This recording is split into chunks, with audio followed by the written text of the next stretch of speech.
자, 항상 기뻐하라. 쉬지 말고 기도하라. 범사에 감사하라. 그 다음에 이는 예수 그리스도 안에서 너희를 향하신 하나님의 뜻이니라.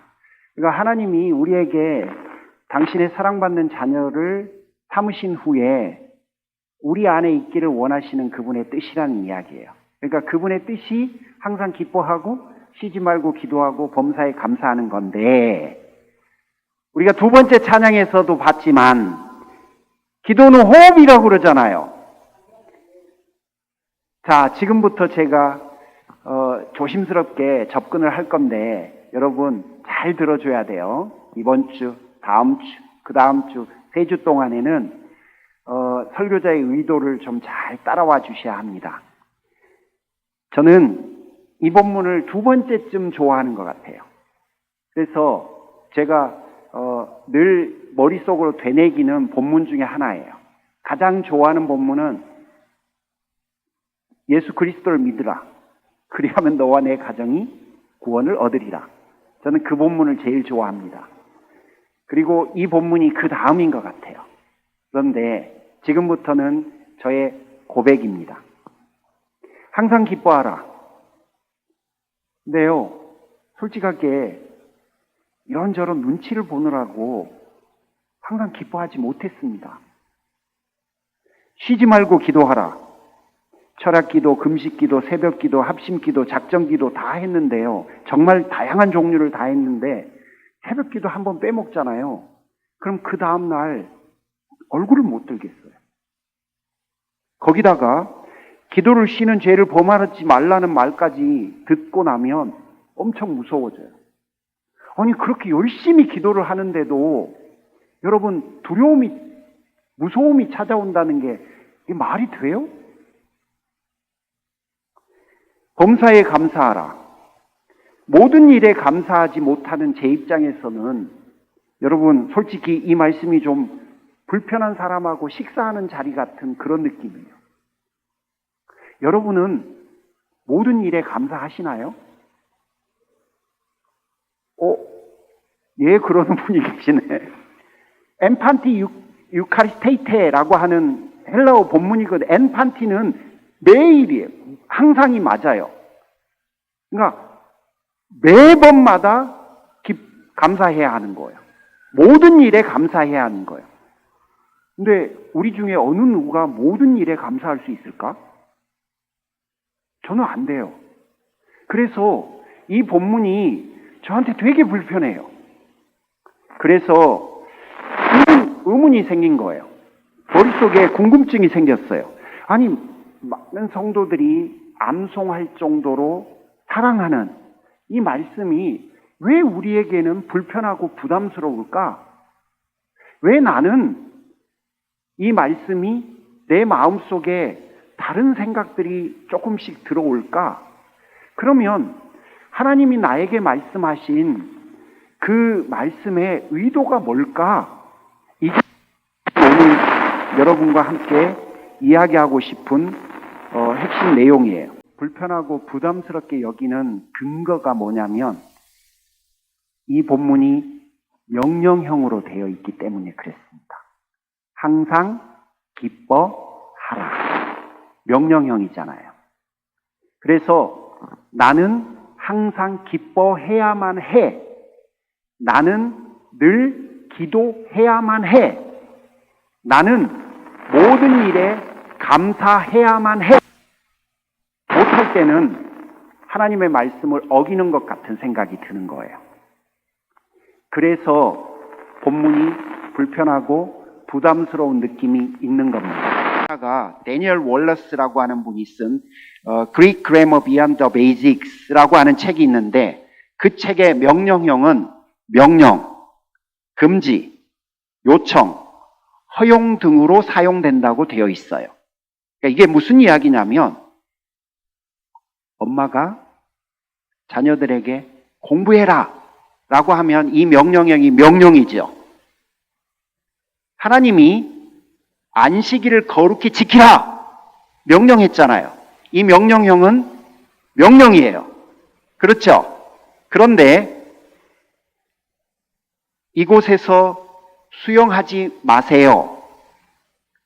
혹은 우상 숭배하지 말라라고 하면 이건 명령이에요, 금지예요? 금지예요. 그건 명령형이지만 명령의 의미가 아니라 금지의 의미예요.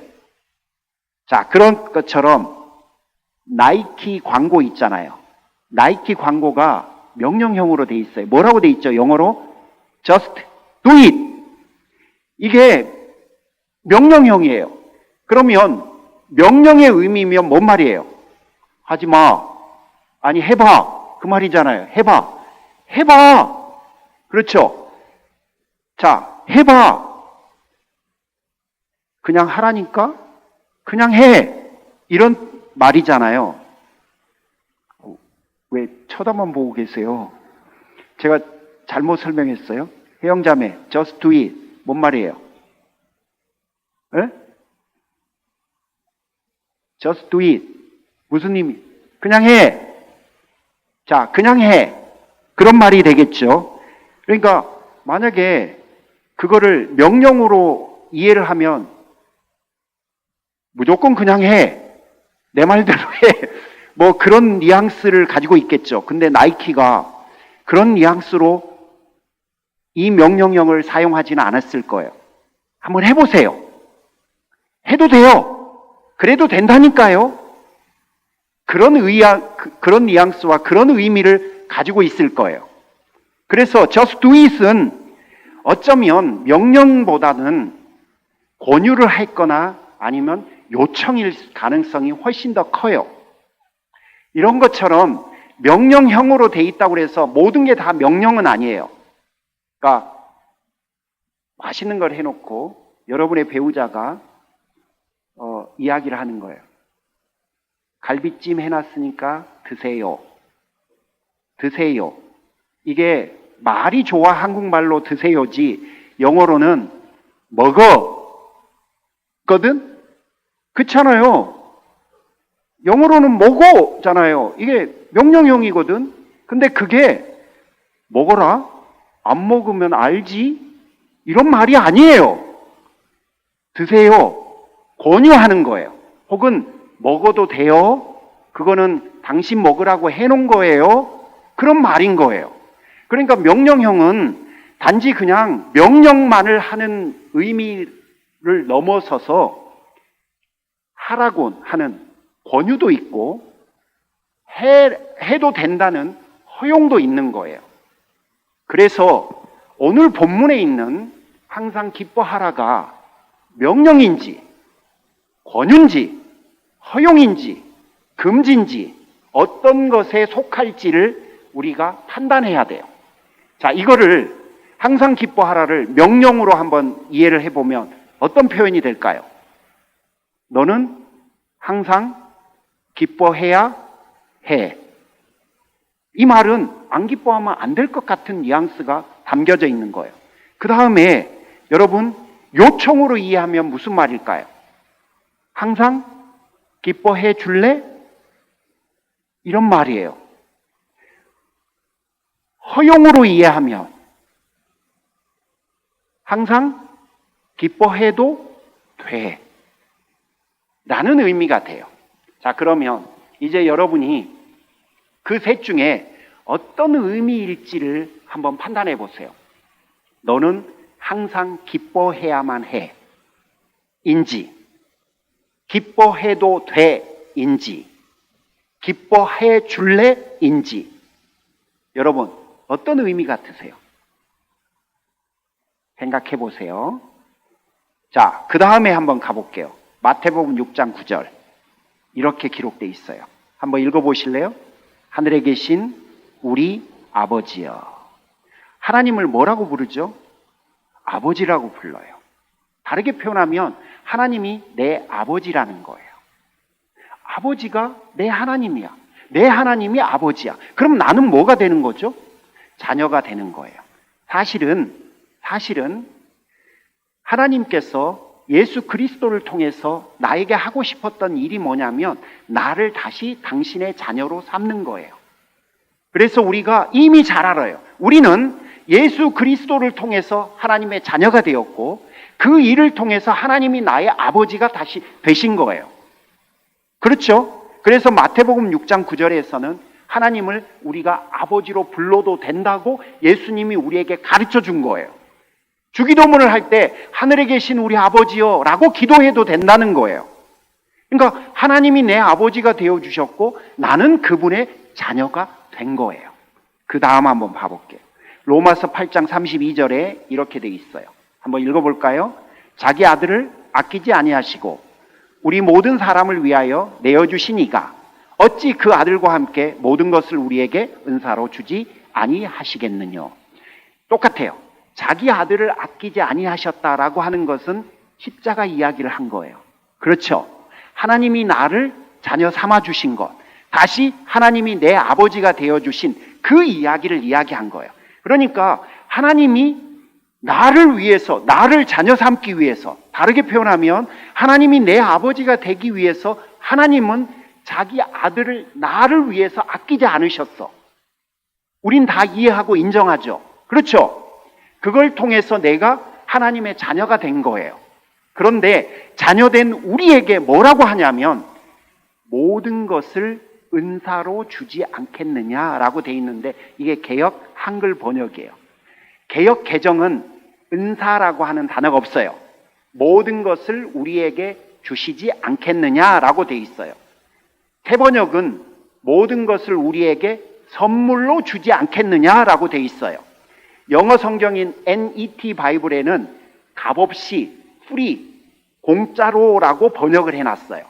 그러니까 저 뒤에 있는 은사라고 하는 단어가 헬라어로는 카리세타이라고 하는 단어인데 개역 한글판은 은사라고 번역을 했고 개역 개정판은 번역을 아예 안 했어요. 새번역은 선물이라고 번역을 했어요. 그리고 NET 바이블은 free, 값없이 공짜라고 번역을 했어요. 자, 그러면 이 본문을 이렇게 이해하시면 돼요. 하나님 나를 자녀 삼고 자녀 삼는 방식은 예수 그리스도를 십자가에 내어주시는 방식으로 우리를 자녀로 삼으신 거예요. 그리고 자녀를 삼으신 후에 우리에게 당신의 모든 것을 주셨는데 그 모든 것을 어떻게 줬다는 거예요? 값없이 공짜로 줬다는 거예요. 대가를 기대하지 않으신다는 거예요. 만약에 우리가 누군가에게 선물을 줄 때 대가를 기대하면 그건 선물이에요? 아니에요. 그게 뭐가 되죠? 뇌물이 되는 거예요.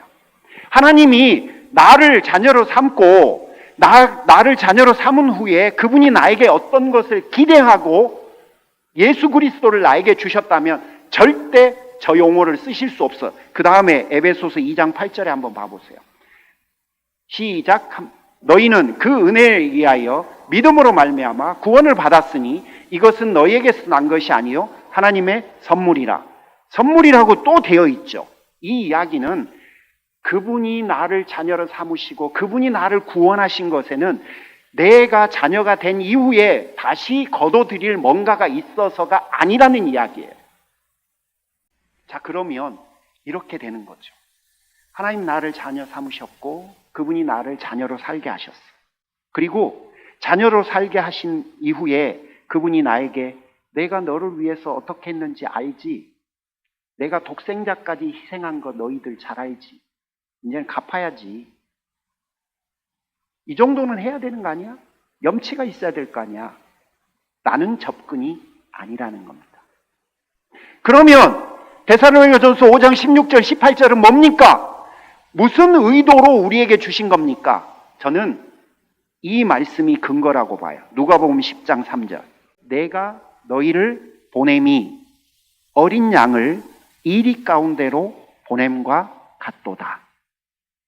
이게 무슨 이야기냐면 예수님께서 당신의 제자들과 당신이 사랑하는 자녀들을 세상으로 보내실 때 자기가 가지고 있는 심정을 이렇게 토로하셨어요. 양들을 이리 가운데 보내는 것 같다.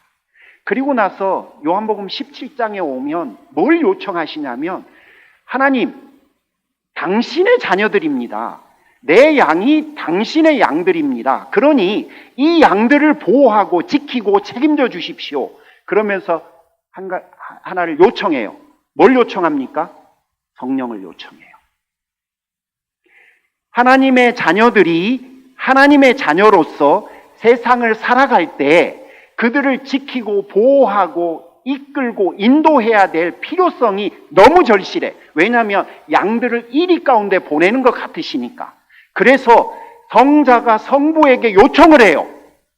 이들을 지켜주고 이들을 책임져 달라고. 그래서 오신 분이 성령이에요. 그러니 성령은 성도들을 지키고 보호하고 인도하고 마지막 순간까지 책임지는 존재예요. 하나님은 사랑받는 자녀들이 세상에서 살아갈 때 어떤 어려움들과 아픔들과 위기와 괴로움들이 그들을 찾아올지 이미 알고 계셨던 거예요. 이미 알고 계셨기 때문에 양들을 이리 가운데 내어놓는 것을 알고 계셨기 때문에 하나님이 당신의 사랑받는 자녀들을 삼으시고 그들에게 뭘 주신 거냐면 오늘 본문 항상 기뻐하라, 쉬지 말고 기도하라, 범사에 감사하라를 주셨는데 그 주신 것을 이제 저는 여러분이 예수 믿는 사람이면 이 정도는 살아야 돼, 이렇게 해야 돼, 안 기쁜데도 기뻐해야 돼 라고 하는 의미가 아니라 다르게 한번 여러분에게 제안을 해보고 싶어요. 이 본문을. 그래서 여러분에게 드렸던 첫 번째 근거가 명령형이 명령만 가지고 있는 게 아니라 때로는 요청도 있고 허용도 있고 때로는 금지도 있다라고 말씀드린 거고, 몇 개의 본문들을 가지고 하나님은 나를 자녀 삼으신 후에 나에게 어떤 뭔가를 기대하고 그분이 나에게 이거를 준 것이 아니라 그런 것도 있어요. 분명히 있어요. 부르심, 사명 이런 것들은 있어요. 그런데 오늘 본문에 나와 있는 것처럼 여러분 기뻐하고 즐거워하고 그 다음에 감사하고 이런 것들은 나의 부르심이나 소명 이런 것과는 좀 결이 다르다고 생각해요. 그래서 오늘 본문을 다르게 한번 해석해 보려고 합니다. 그러니 여러분 한번 생각해 봐 주세요. 목사님이 말하고 있는 저 이야기가 어떤 것을 내포하려고 저 사람이 저런 이야기를 하는지 한번 생각해 주시면 좋겠어요. 자, 그러면 지금부터 오늘 이야기를 해볼게요. 항상 기뻐하라. 살다 보면 기쁜 일만 있습니까? 걱정 안 되세요? 염려되는 일 없으세요? 두려운 일 없으세요? 저는 맨날 걱정되고 맨날 염려되고 맨날 두려워요. 솔직히. 그런 일 많아요. 특히 교회를 생각하면 끊이지 않아요. 집은 별로 걱정할 일 없어요. 그런데 교회를 생각하면, 여러분을 생각하면 항상 불안해요. 항상 두려워요. 항상 염려가 돼요. 항상 걱정이 돼요.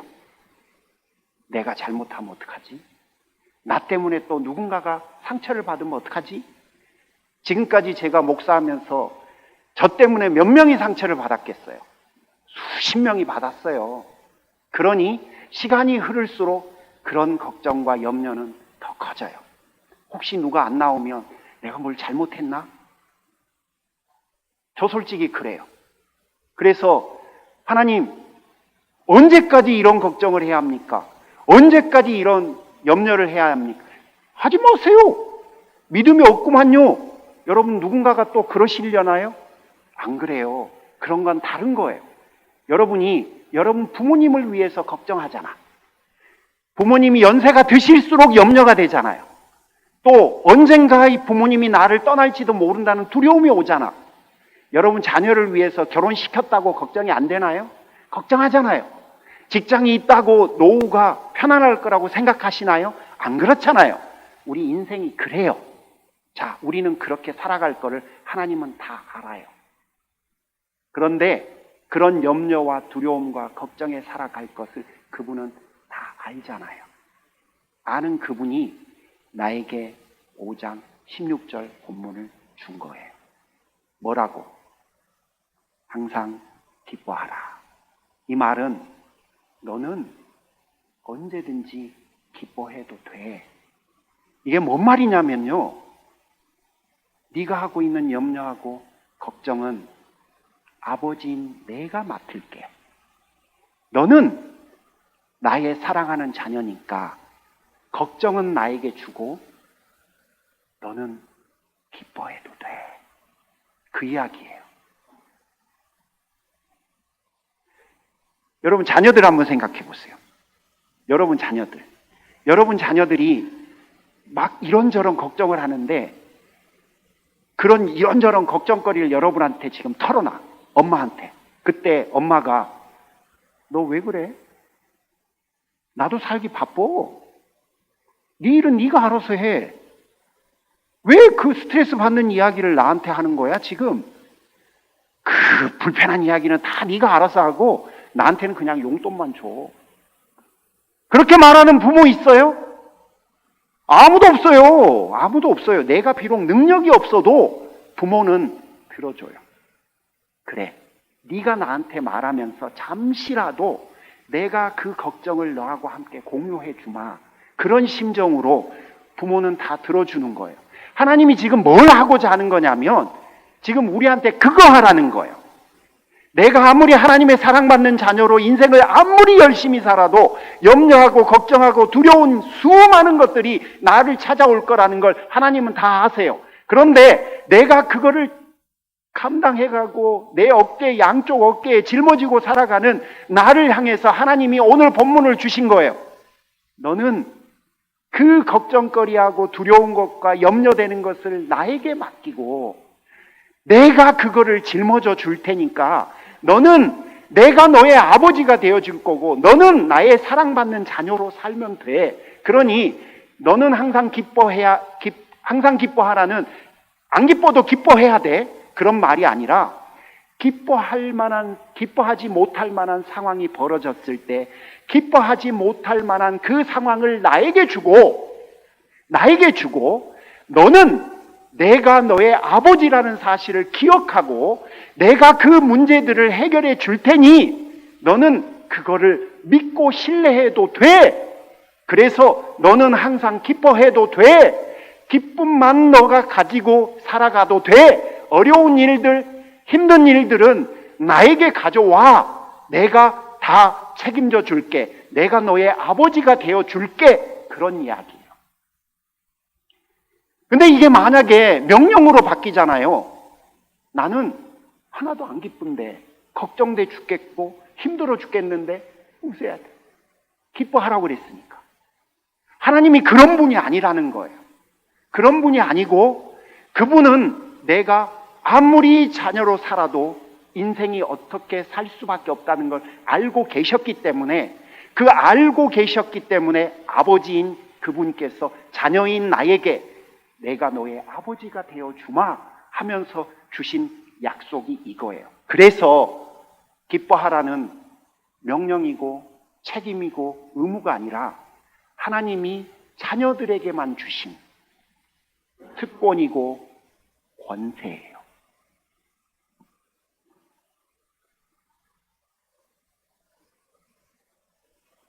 자녀가 아닌 사람들은 자기 짐은 자기가 지고 가야 돼요. 그런데 자녀들에게는 이 짐을 당신이 져주시겠다고 약속을 한 거예요. 저는 이 본문이 가지고 있는 의미가 그렇다고 생각해요. 아들아, 염려하지 마라. 딸아, 걱정하지 말고 두려워하지 말고. 왜? 내가 너의 아버지가 되어줄 거니까. 이게 그분이 우리에게 하고 싶은 이야기라는 겁니다. 여러분, 이 말은 아무 대책 없이 그냥 긍정적으로 살라는 이야기가 아니에요. 아무 계획 없이 잘 되겠지라고 하면서 그저 살아가라는 이야기도 절대 아니에요. 그런 이야기가 아니라 나에게 포커스가 맞춰져 있는 게 아니라 하나님이 나를 위해서 어떻게 해줄지에 대해서 그분이 지금 포커스를 맞춰주고 있는 이야기예요. 내가 너희 걱정과 두려움을 맡을 테니 너는 나를 믿어도 된다. 내가 너희 아버지니까. 지금 그런 이야기라는 겁니다. 우리가 해야 할 일은 나를 근심시키고 나를 걱정시키고 나를 두렵게 만드는 그 일을 하나님께 맡겨드리는 거예요. 그게 바로 우리가 할 수 있는 최선인 거예요. 하나님, 저는 이것 때문에 걱정이 돼요. 하나님, 저는 이것 때문에 두려워요. 하나님, 저는 이것 때문에 염려가 돼요. 라고 하는 것이 하나님이 자녀들에게 주신 특권이라는 거예요. 여러분 주변에 있는 사람들 중에 여러분이 걱정하고 염려하고 있는 일들을 충분히 공감하면서 들어주고 축복하고 함께 기도해주고 언제든지 그 이야기를 할 때마다 귀를 기울여서 진솔하게 공감해주는 분들이 몇 분이나 계세요. 부담스럽고 불편한 이야기는 다 싫어해요. 진짜 싫어해요. 그런데 하나님은 지금 그걸 해주겠다는 거예요. 아들아, 내가 나의 자녀로 살더라도 염려할 수 있어. 그런 일들이 생길 거야. 딸아, 네가 나의 자녀로 살더라도 너는 두려움이 언제든지 찾아올 수 있어. 그때마다 주저하지 말고 나에게 말해도 돼. 내가 귀 기울여 줄게. 이게 바로 항상 기뻐하라 라고 하는 말씀에 담겨져 있는 의미 같아요. 그러니까 걱정은 누가 하는 거예요? 하나님이 하는 거예요. 그럼 나는 뭘 하면 돼요? 염려 대신에 기쁨으로 기다리면 된다는 이야기예요. 왜요? 왜 그렇습니까? 우리는 자녀니까. 그러므로 오늘 본문은 하나님께서 자녀들에게 명령하신 의무와 책임이라기보다는 자녀들에게 주신 권세와 특권에 가깝다라고 생각되어집니다. 여러분, 이렇게 한번 접근해 볼까요? 누군가가 실수를 해요. 그러면 여러분 상사가 여러분의 실수를 몇 번쯤 참아줄까요? 다르게 표현할게요. 여러분 배우자가 여러분 실수를 몇 번쯤 참아줄까요? 다르게 해볼게요. 여러분 자녀들이 여러분이 하는 실수를 몇 번쯤 참아줄까요? 아니. 제가 느끼는데 우리 아버지 맨날 똑같은 이야기 얼굴 볼 때마다 반복하거든요. 아들인 제가 저희 아버지가 매번 똑같이 하시는 말씀을 몇 번쯤 웃으면서 들어줄까요? 지금은요 100번이고 1000번이고 들어요. 옛날에는 좀 안 그랬어요. 근데 지금은 얼마든지 흥미롭게 들어드릴 수는 있어요. 근데 여러분 직장 상사가 과연 몇 번이나 참아줄까? 근데 하나님 이게 걱정이에요. 조금 있다 와서 하나님 이게 두려워요. 하나님 이것도 도움이 필요해요. 여러분 언제든지 해도 돼요. 얼마든지 해도 돼요. 2번, 10번, 100번, 1000번 상관없어요. 왜 그런 줄 아세요? 여러분은 하나님의 사랑받는 자녀들이니까 해도 돼요. 이게 바로 그분이 오늘 나에게 주신 이 본문에 담겨져 있는 저는 약속이라고 봐요. 그래서 이거는 우리가 부담스럽고 불편하게 봐야 될 구절이 아니라 하나님이 자녀인 나에게 자녀로 만들어 주시고 나서 자녀로 살아갈 수 있도록 거기다가 더해 주시는 특권이고 권세라고 생각해요. 이렇게 한번 봐보시죠. 마태복음 6장 26절에 보면 이런 표현이 있어요. 공중의 새를 봐라. 심지도 않고 거두지도 않고 창고에 모아들이지도 아니하되 너희 하늘 아버지께서 기르시나니 너희는 이것들보다 귀하지 아니하냐. 여러분 이게 무슨 말이냐면요. 진짜 우스운 이야기인데 제가 한번 여쭤볼게요. 김경희 집사님. 집사님은 새 몇 마리 정도의 가치가 있는 것 같으세요?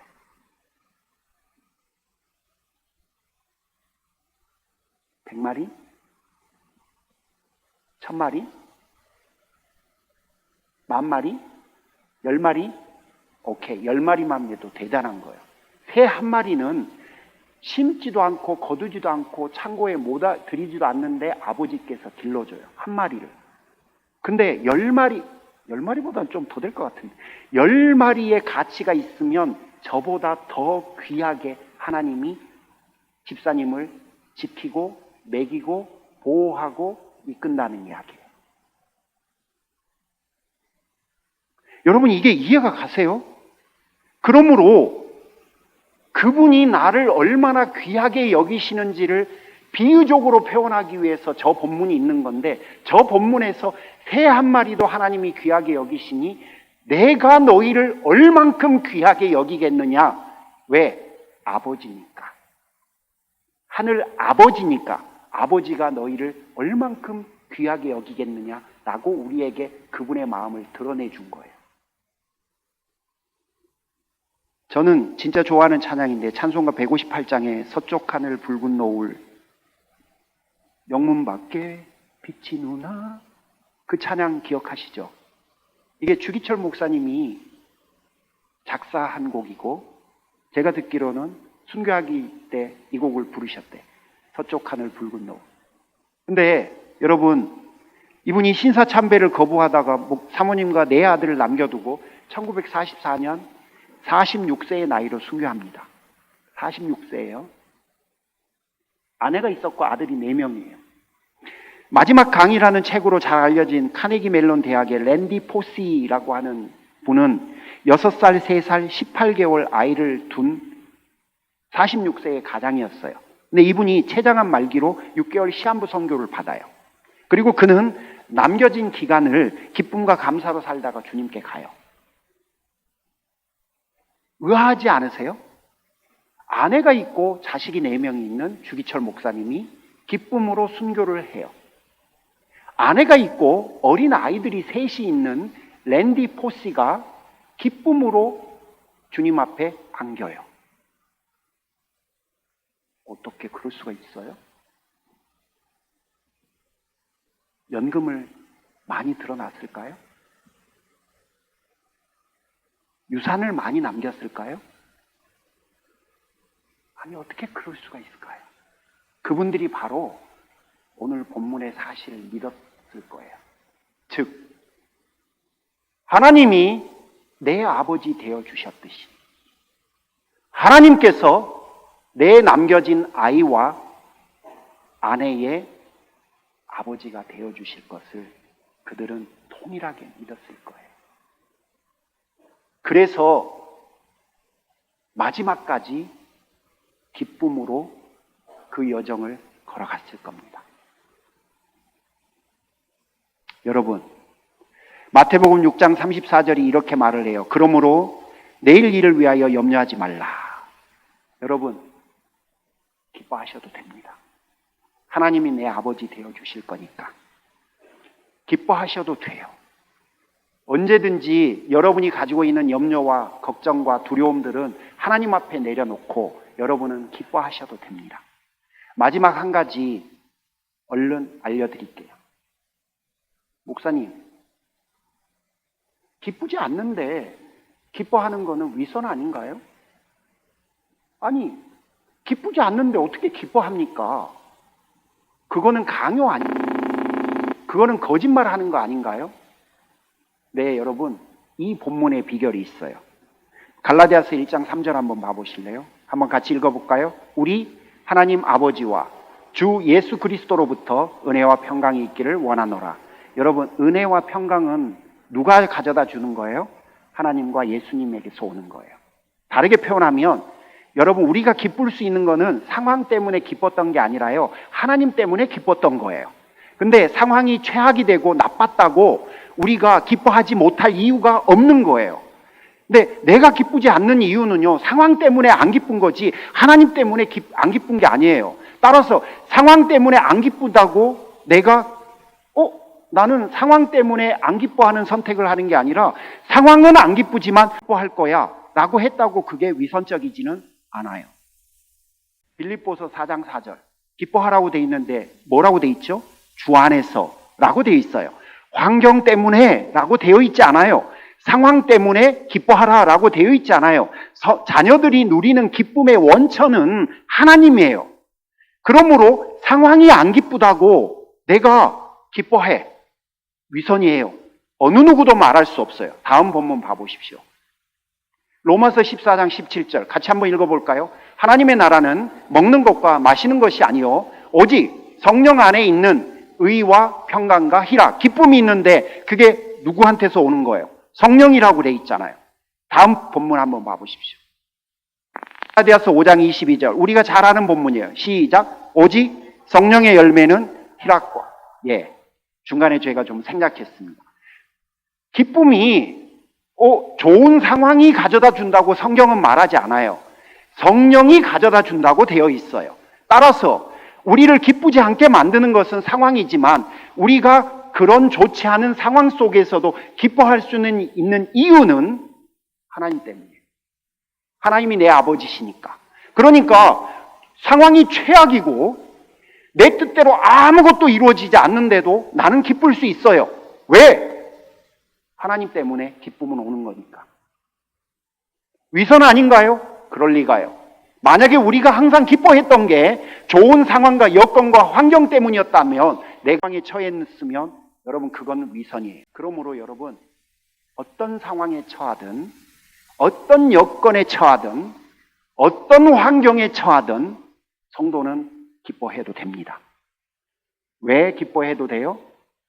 하나님이 내 아버지가 되어 주실 거니까. 그거를 신뢰하고 인생을 살아가 된다고 오늘 본문이 자녀들에게 주신 거예요. 정리하겠습니다. 여러분, 우리는 예수 그리스도의 십자가 복음으로 자녀가 되었어요. 하나님은 자녀인 우리가 세상을 어떻게 살아갈지 다 아세요. 우리에게 어떤 일들이 벌어질지 그분은 다 알고 계세요. 그래서 그 자녀들에게 오늘 본문을 주셨습니다. 특권을 주셨어요. 내가 너의 아버지가 되어줄게. 너는 기뻐해도 돼. 내가 너의 아버지가 되어줄 거니까. 하나님의 사랑받는 자녀 여러분, 여러분은 그분의 자녀들이에요. 그분의 자녀들이에요. 그분의 사랑을 받고 있는 자녀들이에요. 연세가 드셔서 몸이 아프시면 우울해지실 거예요. 그때 몸이 아파서 우울해지는 그 상황을 뛰어넘을 수 있는 방법이 있어요. 그게 내가 하나님의 사랑을 받고 있는 자녀라는 사실이에요. 나이가 들면 자꾸 뭔가를 잃어가요. 그 잃어가는 것을 받아들이기가 쉽지 않아요. 그런데 그걸 그게 뭔지 아십니까? 여러분이 하나님의 사랑을 받는 자녀라는 사실이에요. 그 사실을 기억해 주세요. 그러면 상황이 여러분의 기쁨을 빼앗아가지 못합니다. 기도하겠습니다. 하나님 감사합니다. 사랑하는 주의 권속들이 오늘 말씀 속에서 하나님이 하시는 그 귀한 마음을 받아들이고 하나님의 자녀로 살아갈 때 주께서 내가 너의 아버지가 되어 주마 하신 그 놀라운 약속을 신뢰하며 인생을 살아가도록 축복해 주시옵소서. 감사드리오며 예수님의 이름으로 기도 올립니다. 아멘. 하나님 감사합니다. 이 시간도 하나님의 사랑받는 자녀들을 주의 전으로 이끌어 주시고 하나님의 마음과 생각을 다시금 나눠주시니 참으로 감사합니다. 하나님께서 이번 한 주간 또 아버지가 되어 주실 줄 믿습니다. 하나님의 사랑받는 자녀로 귀한 성도들이 살아가게 하실 줄 믿습니다. 하나님 지켜주시고 보호해 주시고 건강하게 역사해 주시고 부지중에라도 하나님 뜻대로 살아갈 수 있도록 도와주시고 악한 것들이 마음속에 찾아 들어오지 않도록 주님 붙들어 주시옵소서. 하나님 일자리가 필요한 영혼들이 있습니다. 좋은 곳으로 허락해 주옵소서. 배우자를 구하는 이들이 있습니다. 간절히 기도하오니 주여 좋은 사람들 만나서 주 안에서 아름다운 가정 이루게 하옵소서. 하나님 건강의 회복을 간절히 기도하는 영혼들이 있습니다. 주여 불쌍히 여기시고 허쟁 성도님, 송집사님 부모님, 그리고 한성대 형제님, 그리고 수많은 이들 하나님께서 치유하시고 영혼을 구원하시고 회복시켜 주시옵소서. 하나님 사랑하는 영혼들 이번 한 주간도 하나님 은혜 앞에 맡겨드리오니 주께서 적절한 은혜들을 이른 비와 늦은 비로 허락해 주시옵소서. 이제는 우리 주 예수 그리스도의 은혜와 하나님 아버지의 크신 사랑하심과 성령님의 감화 감동 내주 충만 역사하심이 하나님이 내 아버지 되어 주신다라고 하는 그 약속을 믿고 한 주 동안 믿음으로 살아가기로 결단하는 사랑하는 모든 성도들에게 지금부터 영원토록 함께 하시기를 간절히 축원하옵나이다. 아멘.